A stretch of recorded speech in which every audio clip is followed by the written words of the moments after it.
All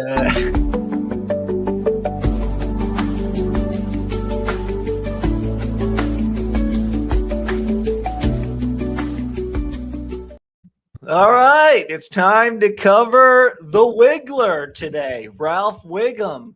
So, Wiz, what really is the deal with Ralph? Dope or nope?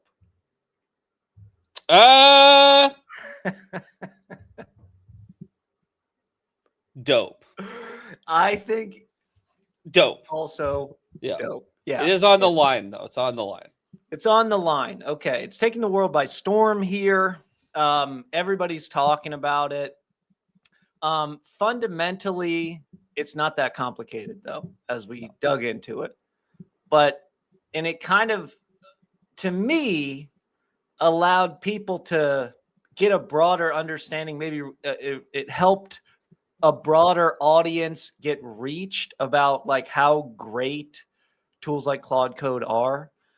We've covered it on this channel in 2025 when we covered Agent SDK and kind of how meta Claude Code was getting and how good at lots of stuff. And I think this kind of shines the light a little bit more on the power of these tools and what they can do if you just let them go off and do stuff.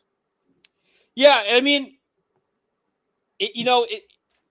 it's not just like letting them go off and do stuff with no direction.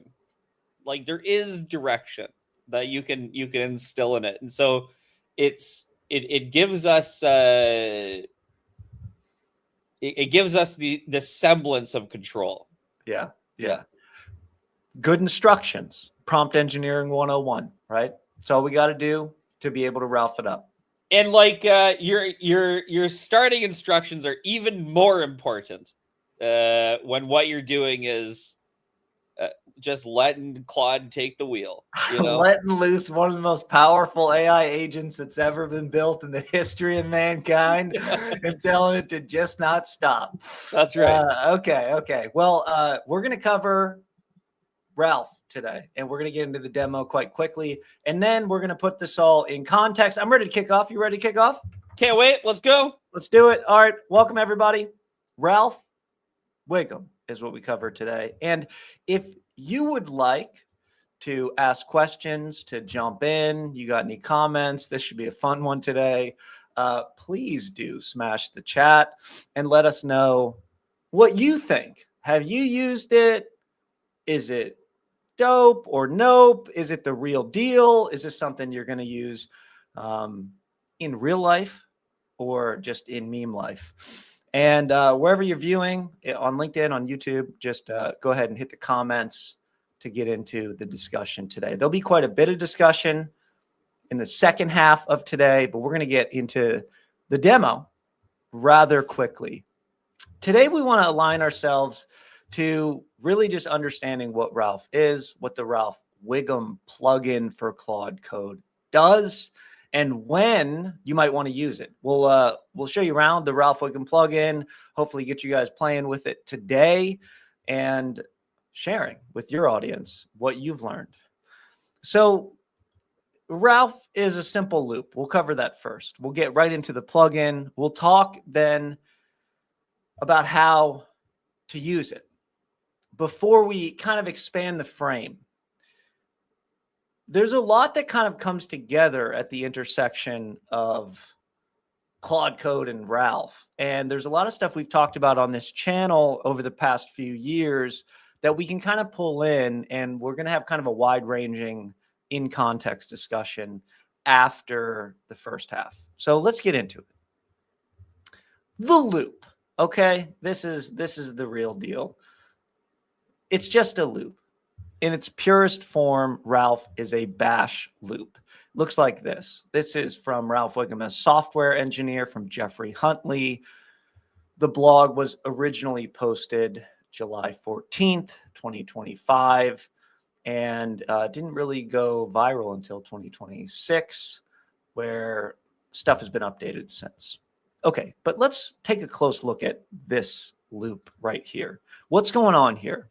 Well, first of all, we're going to start our while loop. And then we can notice here that we're going to wrap the loop. Do this until you're done. There's a little piece of syntax here where this colon means do nothing successfully. It's kind of like if you asked somebody, are you ready to continue? And they were always like, yes. And it kind of is the essence of what's going on here. You could replace it with just the word true while true. This is kind of the infinite loop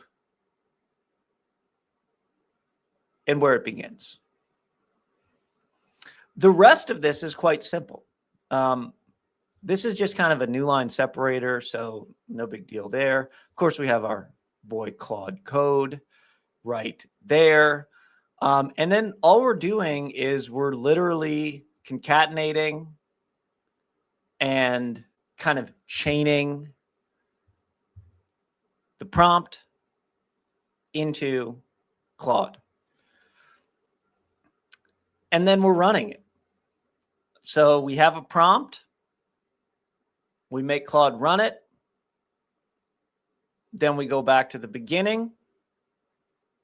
We have the same prompt.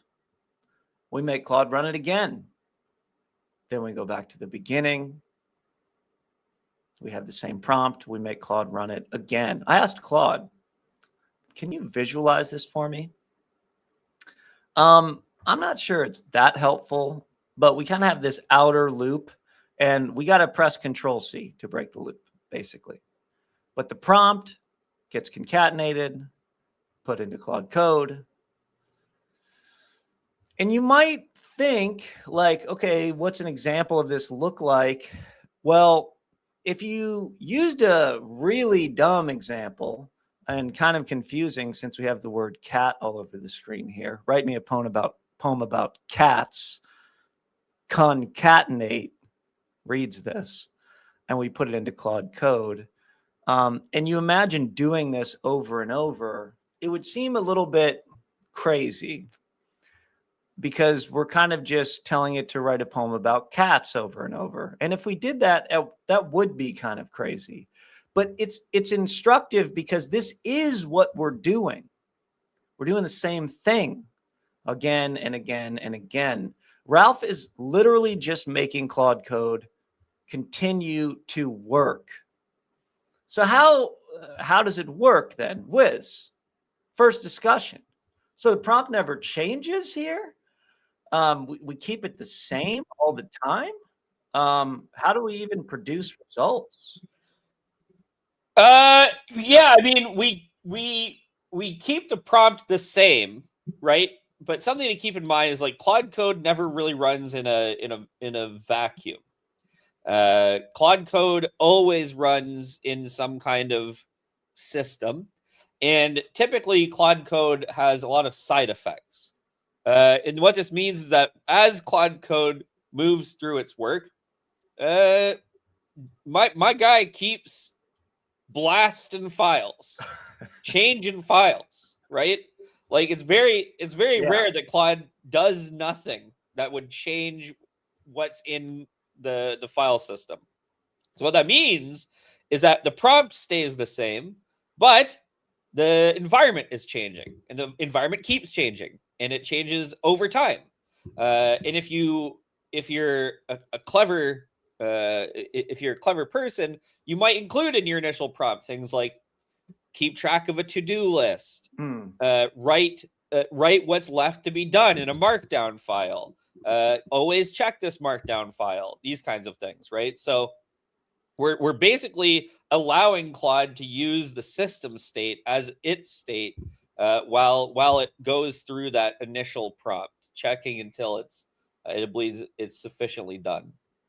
Now, just to foreshadow a little bit here, if I was using Claude Code as somebody that uses Claude Code, I would probably kind of look at like what it did. I might think about changing the prompt, and I might even like kind of get into a little feedback loop with it. That's not what's happening with Ralph, because I mean, Ralph famously just is kind of going to do the same thing, over and over. It's explicitly not changing stuff on the prompt side like we might expect to if we were just doing some development with Claude Code. Yeah, I mean, it's just way better if we're in the loop. And in fact, like, the reality is, if we could process information and thought as fast as Claude Code could, it would be like better that we were in every decision, right? Like, but what we want to do is trade some of that for this system working autonomously. That's always what we're doing. When we use an agent, it's what we're doing. When we use code complete, it's what we're doing, right? We're trading some agency for this autonomous system doing work. And we just can't think as fast as Claude. You know, it's just not, it's not in our bones, right? That's right. That's right. And there are some tasks that, like, will take a while, or probably will take a while, or like you need to power off for 6 to 8 hours, as we all do every night, and you wish Claude to work uninterrupted through the night. That's right. There's so many situations where you can imagine that, like, our latency, our throughput is a bottleneck, and we want to step back from interfering with Claude. Just let that guy cook. You don't need my intelligence, right? Yeah. I'm just trying to get my human laziness out of the way here. Okay? I need this app. I don't care about anything other than I need the app, right? I just need the app to exist. Yeah. I need to produce some final output. Yeah. I don't care about anything else. That's right. I'm never going to look at the code. No one's ever going to look at the code, right? Like, these are the things that Ralph is great at.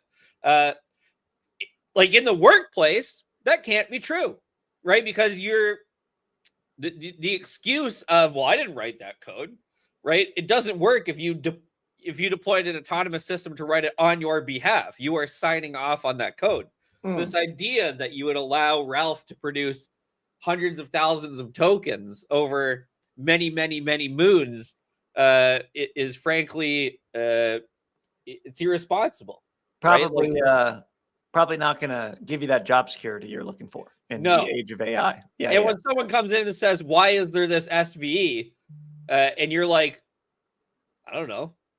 I mean, Claude put it there. You know what I mean? I mean, they're not going to fire Claude. I'll just say that, And if you tell them Ralph did it, I mean, it's just not going to look. Crazy. Okay. All right.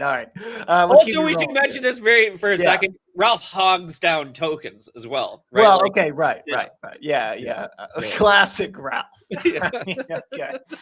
All right. Let's keep it rolling. All right. Okay. So Ralph has done some dope stuff, it turns out, guys. This was from a YC hackathon.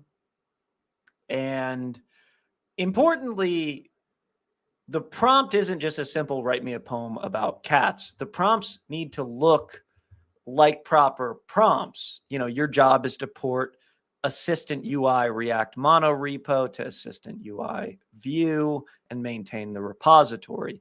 You have access to et cetera, these tools, these repos. Make a commit and push your changes after every single file edit. The original project was mostly tested by manually running the code. When porting, you will need to write end-to-end unit tests for the project. So you see the kind of detailed instructions we're providing our junior programmer, Ralph, here. And remember, like, the reason why this works is because we're not sort of constrained to just input output of the LLM. We're using an agent here. We're using a very powerful agent. And when we give LLMs access to tools, that's what we're talking about. We're talking about not just request response LLM stuff, but we're talking about the LLM can kind of think through, pick up the right tools for the job, do some agentic reasoning and action, put stuff back in context. In fact, this simple LLM calling tools in a loop is really kind of the baseline. Like Claude Code is so much more powerful than a simple agent calling a tool or two.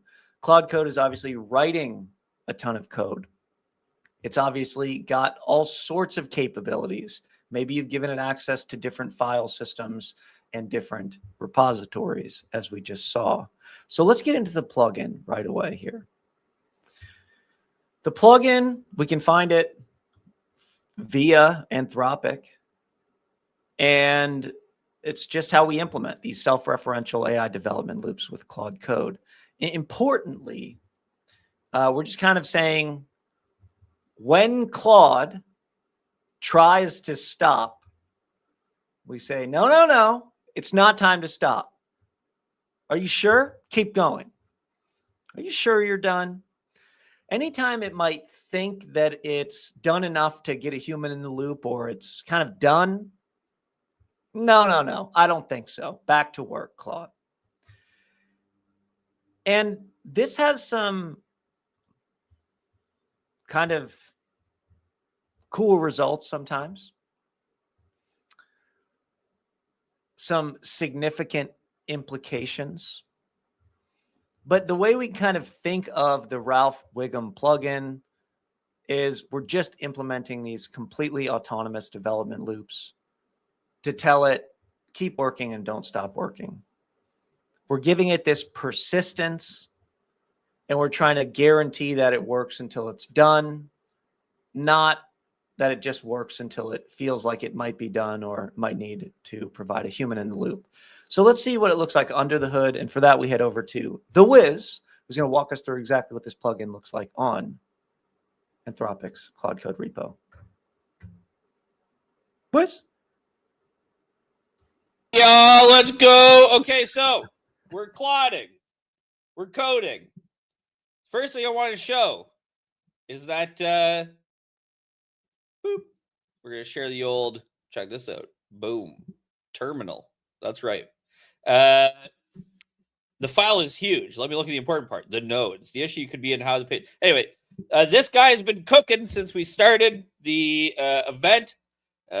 Claude Code is chipping away, trying to make something cool for me. Using the Ralph loop. Claude has tried to quit a few times to ask for my feedback.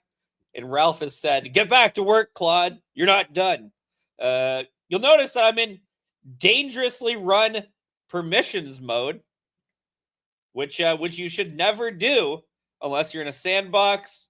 So I'm running this on my on my play machine, which could light on fire, and it would upset me, but it wouldn't ruin any work. Anyway, this is the idea. This is what it looks like.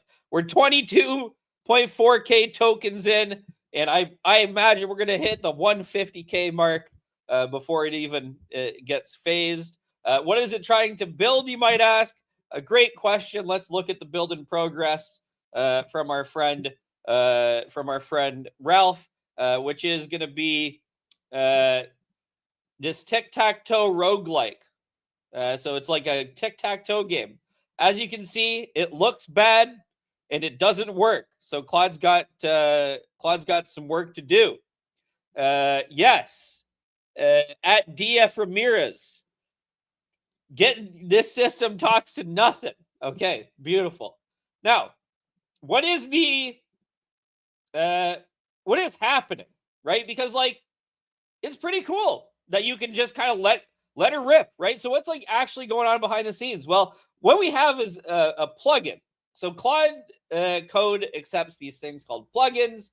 They're kind of like skills, but they're called plugins. So that makes them different to skills.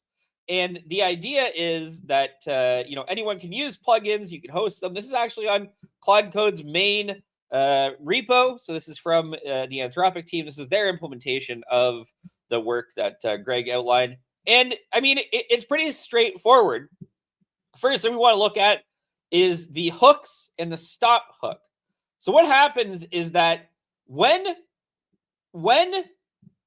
Claude Code decides to stop, and go back to a session, right? What's going to happen is that Claude is going to interject itself. It's also going to check to make sure that like it's not over its max iterations. It's also going to make sure that it's it doesn't have the stop code, right? Which is to say, if it has the stop string, right, whatever you set your stop string as, then it should stop. So it's going to check that. It's going to check that using simple code. Else, it's just gonna go. You're not done, bro. Keep going. So literally, what happens in Claude Code is that there's a hook that occurs when Claude Code is going to return the return running to the user, right? And what this does effectively is just gets in there and says, no, let me check. Did you say you're really done? Or are you at the max iterations? If not, you're not done. Keep working. So that's how we get into it. This idea of hooks is very powerful because it lets us hook into Claude's brain. So you can see here that on stop, we're going to have this command, and the command's going to be hooks stop hook.sh. So this is the idea. We wait for Claude to say it's done. And when it's done, we run the script. And if the script determines that it is in fact not done, it makes it keep going. So pretty straightforward. So what is an example of the command? Well, one of the examples of the command is the Ralph loop. Look at this. Description. Start Ralph Wiggum loop in current section. Prompt. This is what you want it to do. Max iterations. This is how many iterations you want it to run for. An iteration here is considered when Claude Code attempts to stop, but is interrupted by that stop hook we just looked at. So that's going to be considered one iteration. And then our completion promise, which is the text that Claude's going to look for to determine if the loop is actually done. The allowed tools are set up Ralph loop, and we're going to hide the slash command because we don't want that to be in a slash command.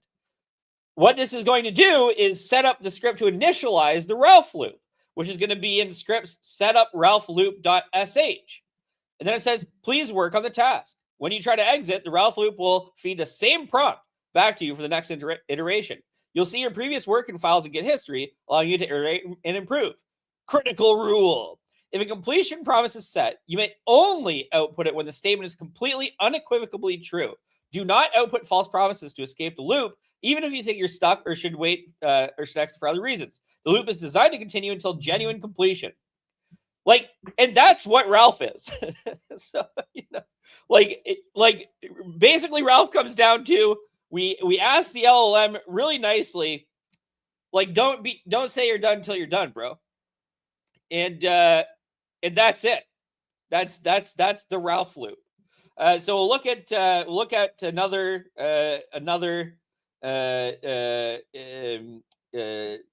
piece of this, which is setting up the actual bash loop. So what you're going to notice is that this is going to still run in the TUI. So this is going to run in our Claude Code session. And basically, this is just handling for completion promise and everything like that. And then it runs this in the actual in the TUI, so that we get this behavior, which you can't see because it's on my other screen. We get this behavior where it's running in the session as if it was one continuous loop. Again, we have this completion promise. To complete this loop, outputs this exact text. Strict requirements do not violate. Use promise XML tags exactly as shown. So it must be completely unequivocally true. Do not output false. This is the idea, right? We're literally just telling Claude, yo, dog, you've got to be really sure that you're done. That's it.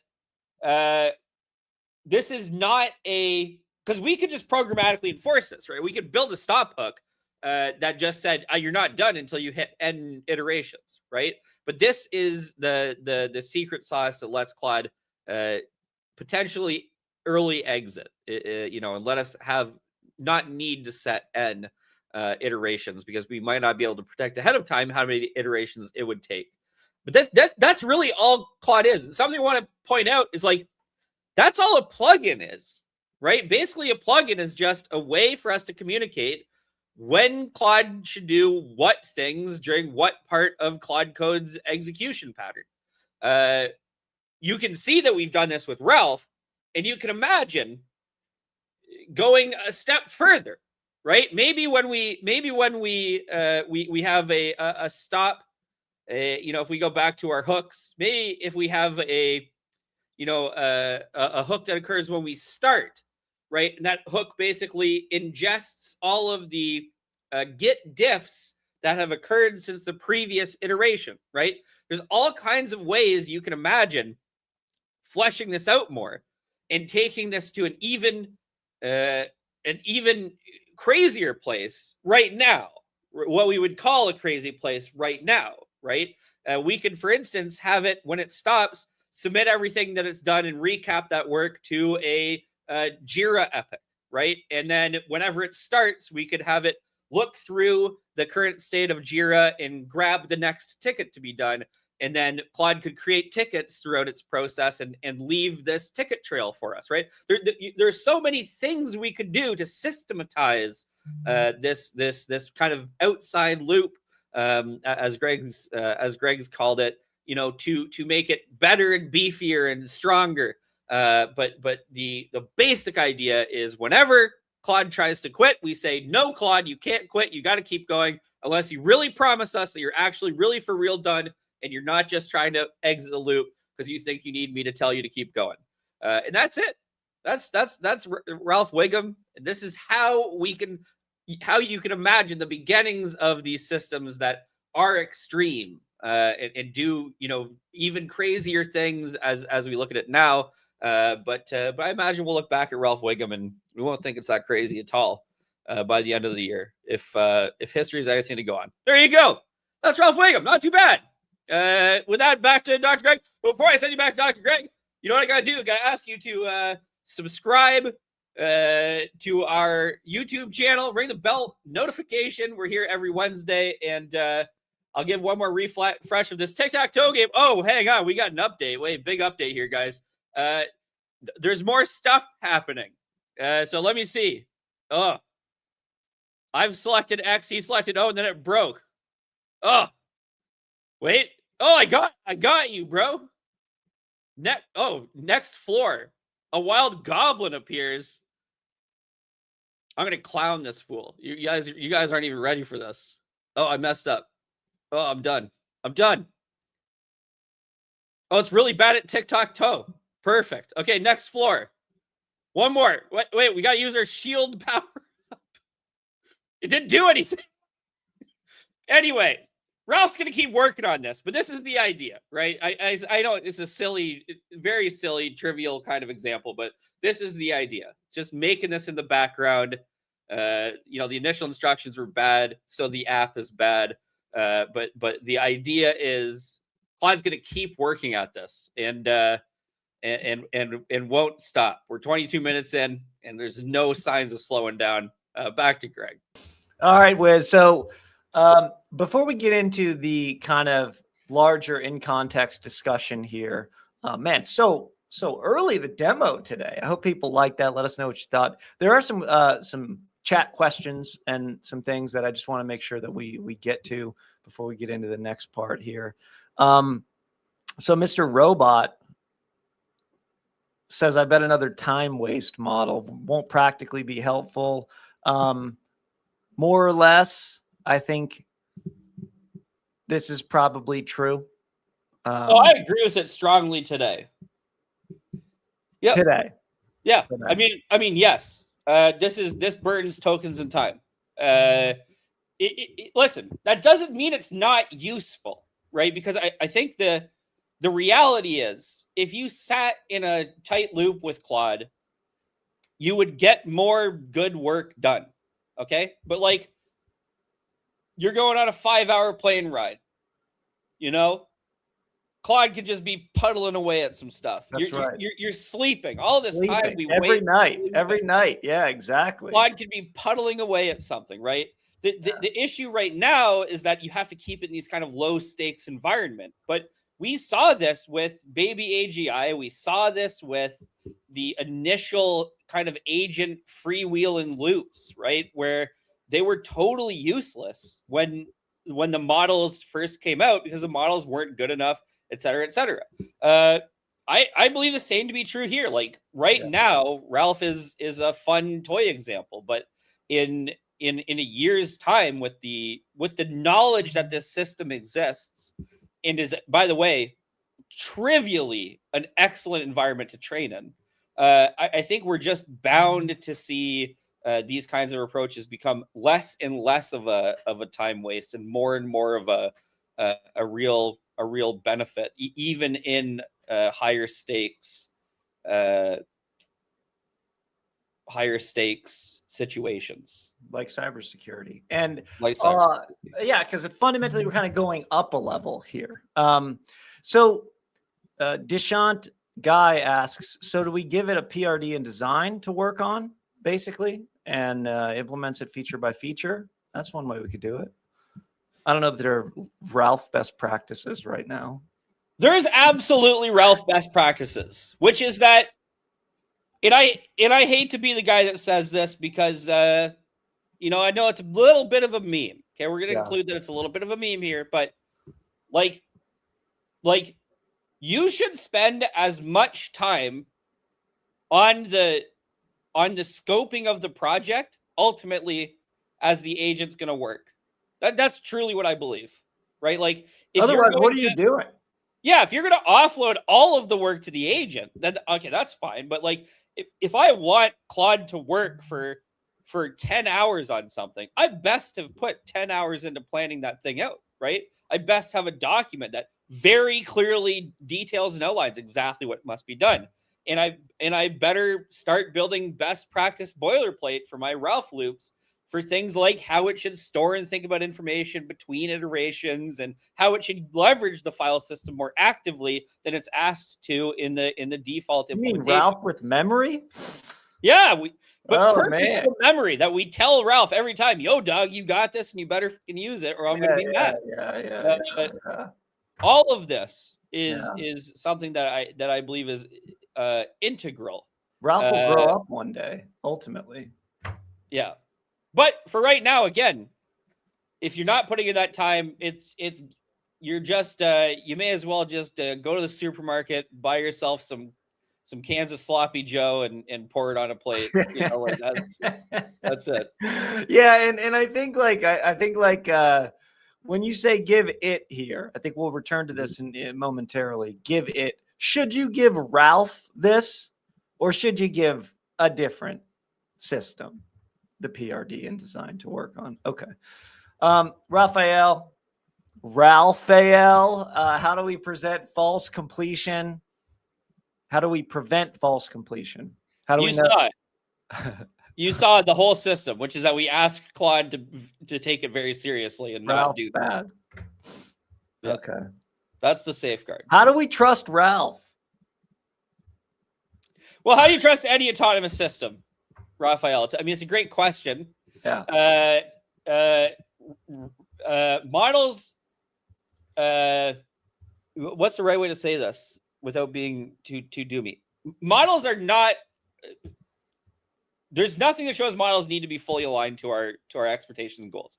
Intent-driven development is something that we want very badly, but we don't have right now. And so Claude may misinterpret our intent, and Claude may be tricky, and Claude knows that it's been trained and that there are such things as tests. And because it has an awareness of these things, it can behave in strange ways when it detects it's in these environments, et cetera, et cetera. So how can we be sure? The answer is we could build a more robust system for checking and testing.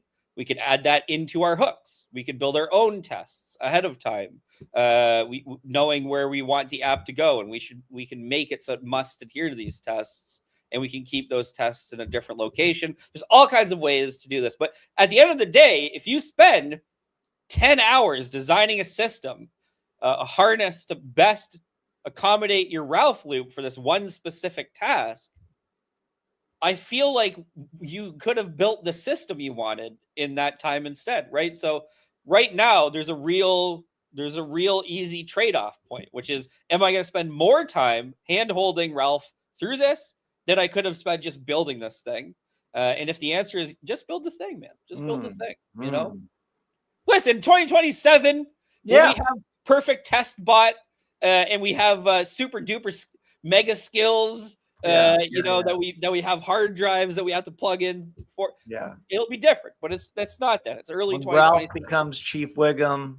That's right. Yeah, exactly. Okay, all right. So, like, just hang out up here with me, because I think what we're going to do is I want to do a couple little discussions here, and I want to color them with a couple of quotes. This technique is deterministically bad in an undeterministic world. Everybody keeps saying this. I'm not exactly sure what it means. Let's keep going. Beautiful quote, though. It is. It sounds really good. It has defects, yes, but these are identifiable and resolvable. Again, this is from kind of the Ralph founder, creator. Although, as people have pointed out, and as Wiz pointed out earlier, autonomous loops burn those tokens. Kind of like when we do evals in class. Everybody wants to do this cool stuff, but do you really want to pay to play? Because that's what it is out here.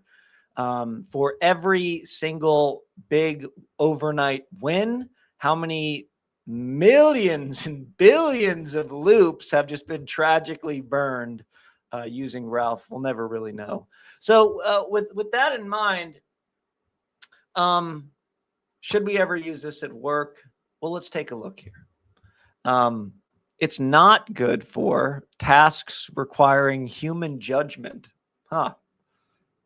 Seems like that's a clear nope. Or tasks with unclear success criteria. Wiz, when was the last time you were working on something at work and they're like, yeah, we don't really care what success looks like? Rare.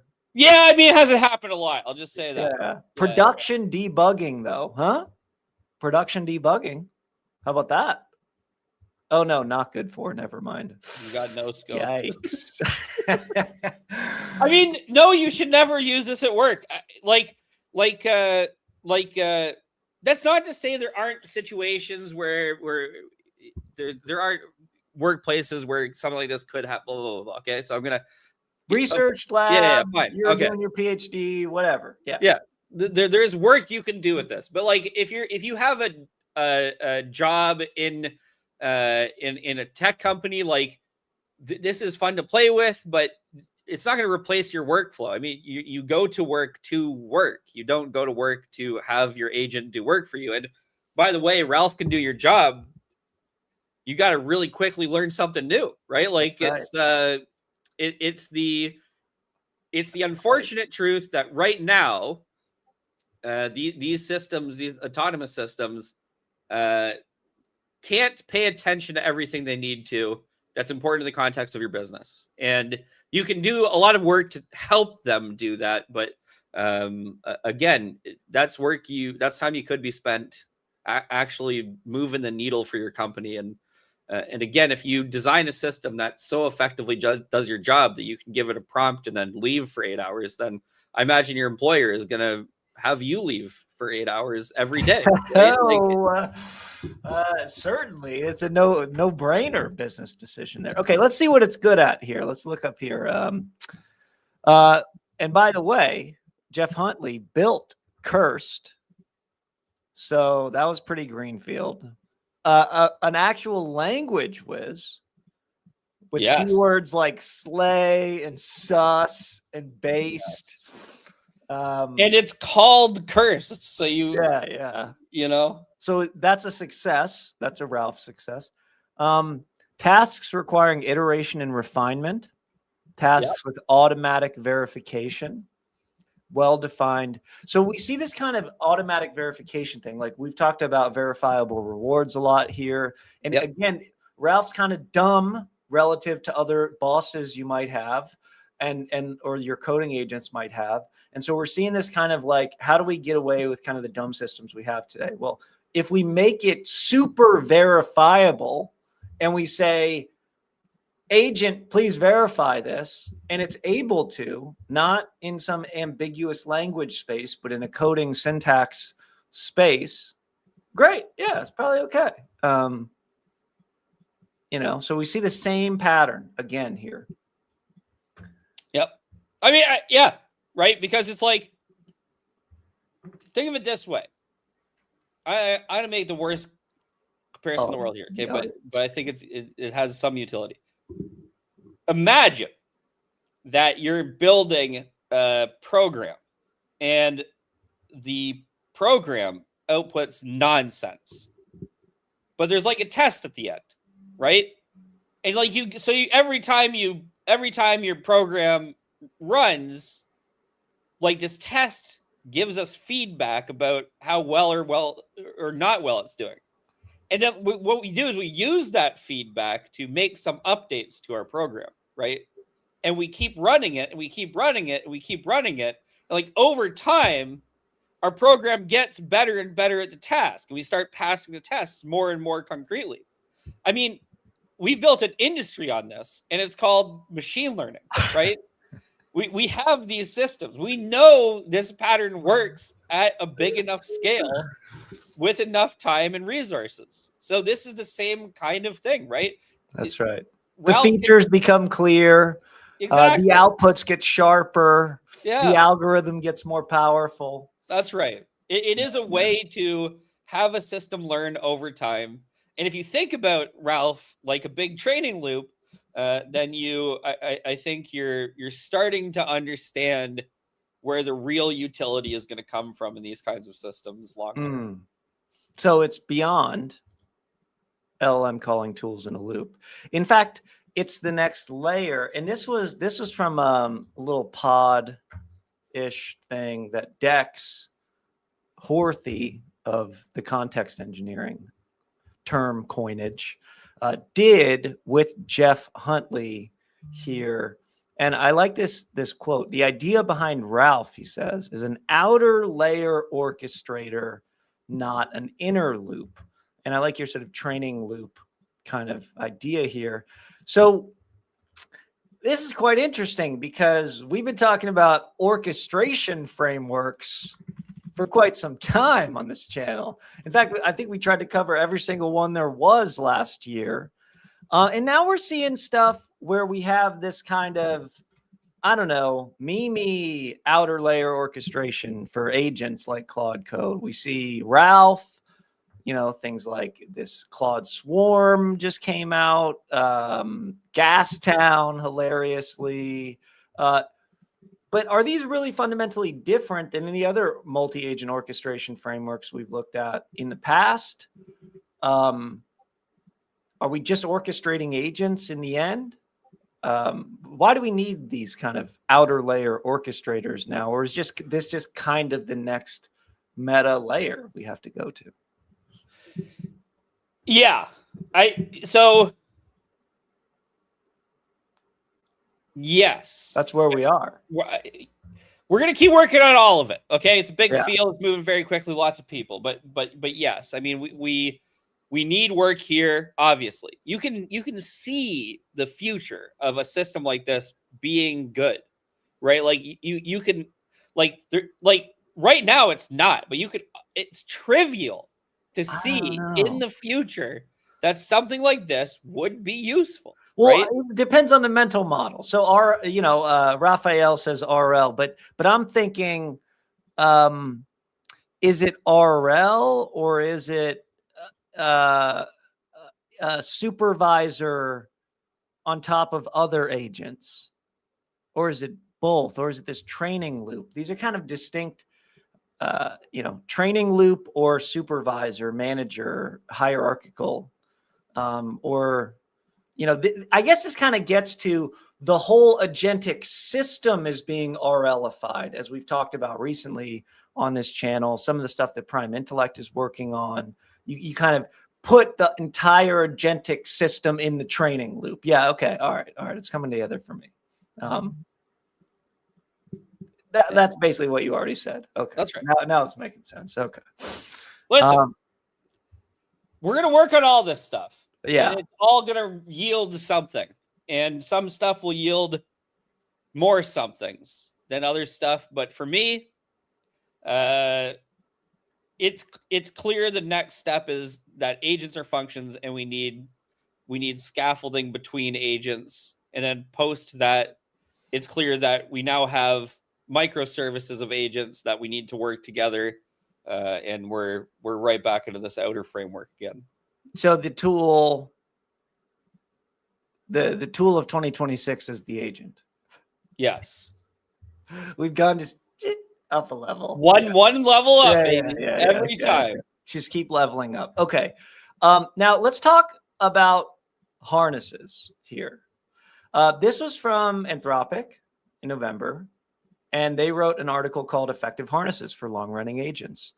And they pointed out this problem that it's hard to get agents to make consistent progress across multiple context windows. And I kind of think of the Ralph loop, and maybe I don't know what you think about this one. I kind of think of the Ralph loop as kind of the fresh context window every time. It's kind of the different context window every time. It's kind of the multiple context windows problem a little bit here. And as Jeff Huntley said, it's kind of the outer harness, not the inner harness. When you think about harnesses here like this, is that a useful construct, by the way? And why don't, instead of Ralph, why don't we just put Claude Code on top of Claude Code? Well,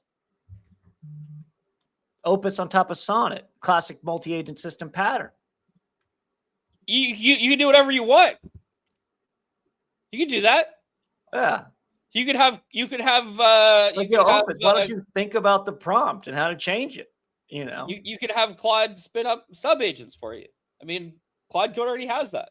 You could have Claude spin up agents from another provider using an open framework like Open Code, right? You could do all of these things. So yes, 100 million%, 10 million%. And again, so Ralph is just kind of this beginning layer. Yes. Like I don't know, people have already experimented with this, but for some reason Ralph went viral. Well, yeah. I mean, it had to, right? Because it was dope. It's Ralph Wiggum. It had a fun meme name, and it's an idea that has existed for a long time, but it helped people understand it a little bit better. Yeah, but again, all the repos that it did cool stuff in, at least the ones that are getting shouted out, they were all like kind of low stakes repos. Go ahead, you have free access to this thing, do whatever you want, kind of get after it. And so again, we see this real difference between prototyping and production, but it's not fundamentally like Ralph isn't being agentic. He's being workflowy on top of the agent. So it's almost like Ralph doesn't have any agency yet, but once we start giving him some memory, he starts to get a little bit more agentic. Then all of a sudden we get back into this multi-agentic space that we've been talking about just consistently for a while. Okay, before we get too meta to close us out here today, let's come back down to earth for a moment here. This is from an article I liked called Stop Speedrunning Claude Code, Master the Core Loop First. It's in the human in the loop workflow that Claude Code's power exists today. Well, we have a nod from Wiz. I like to see that. That's kind of, I'd like to just have you share your best practices for using Claude Code today, January 28th, 2026 with people. I think people would be curious, and I think this could be useful for some folks thinking about how to properly leverage a coding agent today. I use Claude Code to get over the hump of not having anything written down yet.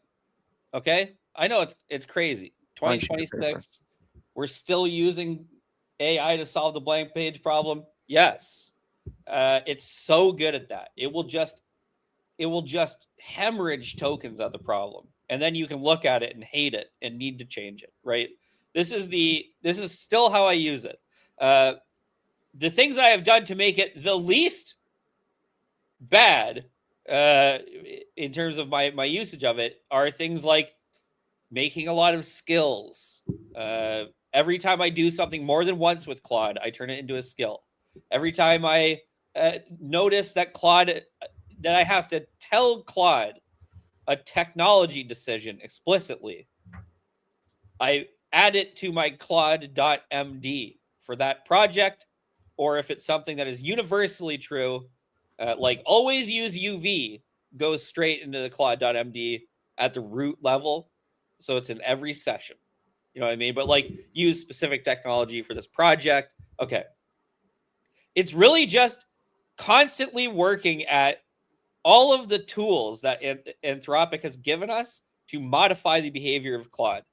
It is a system that, if you treat it as such, can learn how to better serve your tasks, right? It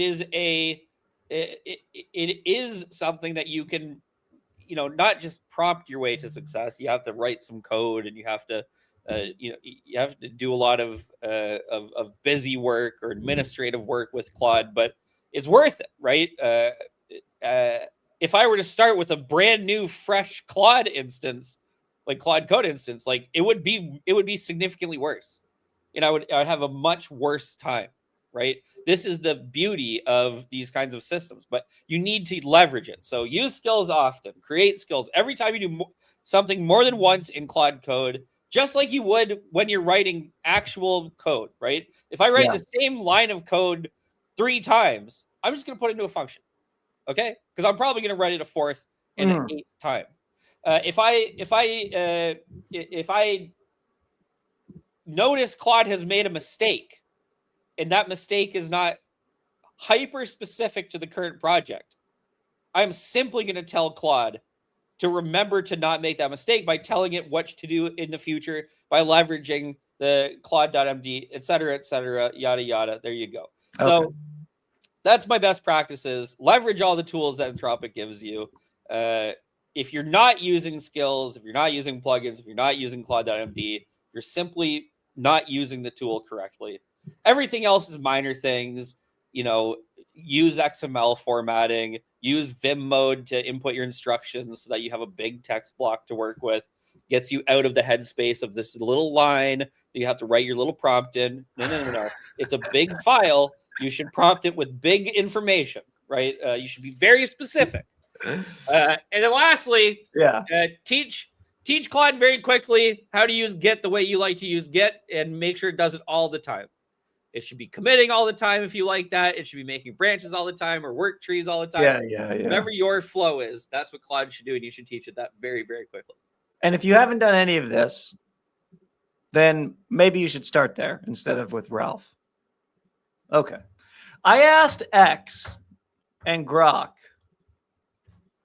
I said, what are the most interesting takes on Ralph Wiggum, the plugin? And let's go through them real quick before we end and crescendo here. So the naive persistence as a superpower. Is it a superpower, Wiz?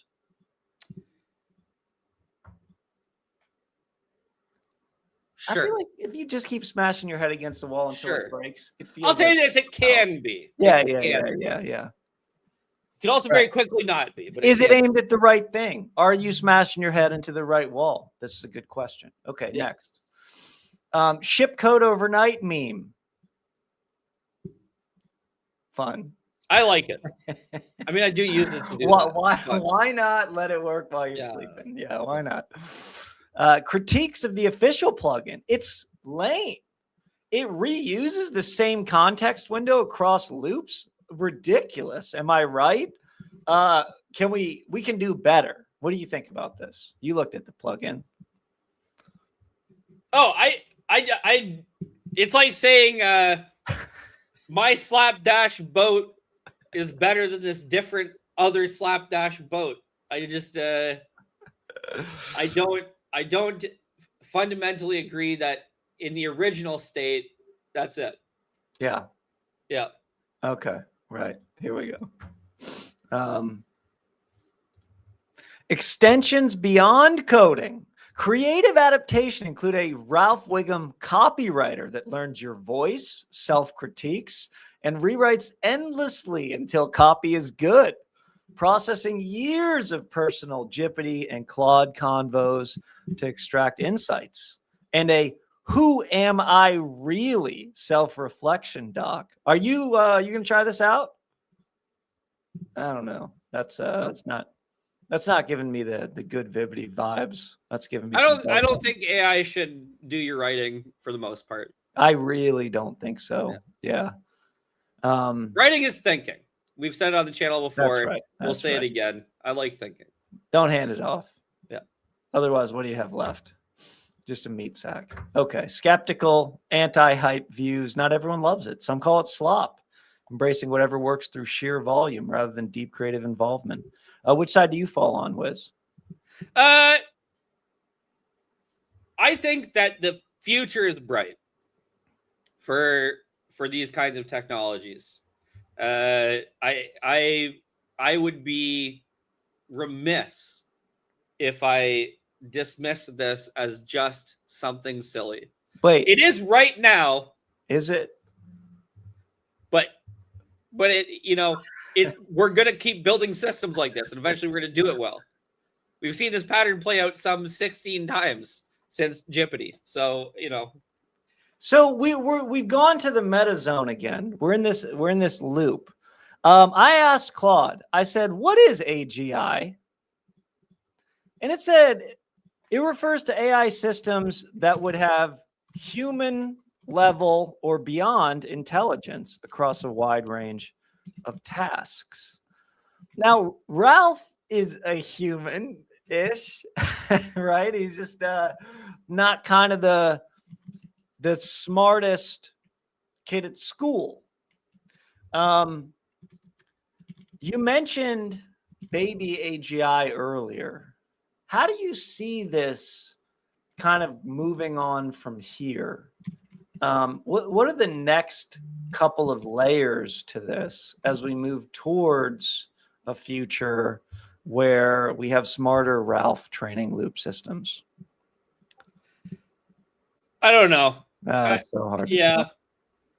The patterns, they're just so crazy, dude. But we're going to have them. Yeah.